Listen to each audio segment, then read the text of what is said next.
Part 1.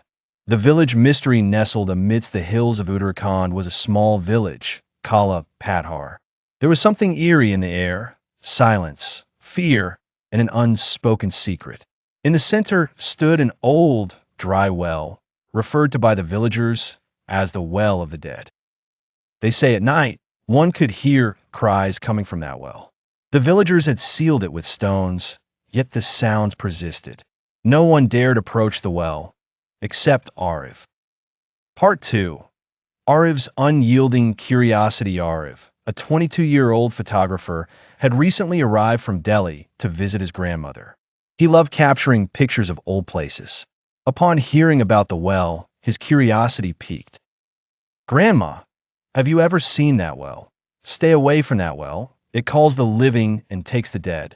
Arif dismissed it as superstition and resolved, "I will capture the real picture of that well."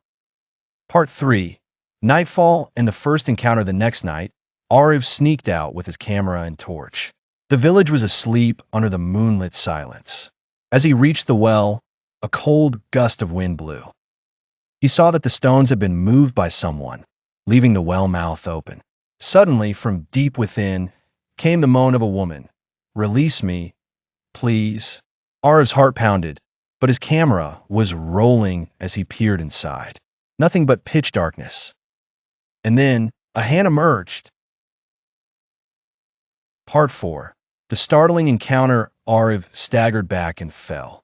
The hand vanished into thin air. But on his camera screen, something eerie showed. A woman in a white sari stood near the well, her head hung low. What on earth? Part 5. The changing atmosphere. The next morning, Arif awoke pale-faced. The night seemed like a terrible dream. But as he opened his camera, the figure of the woman was there, white sari, hung head, and red eyes. Bizarre incidents began, doors opening on their own, scratches on walls, and her shadow every night. Grandmother applied a sacred mark. "You've awoken her. She won't leave until her task is complete." Part 6.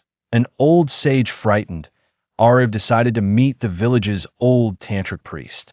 Pundit Devkinandan listened and said. Arif shuddered. "What should I do?" The pundit responded. Part 7. Into the depths of darkness. With the pundit's help, Arif planned a night visit to the well. The village slumbered as three ventured, Arif, the pundit, and Grandma. The pundit chanted protective mantras as Arif descended inside. Nothing but darkness.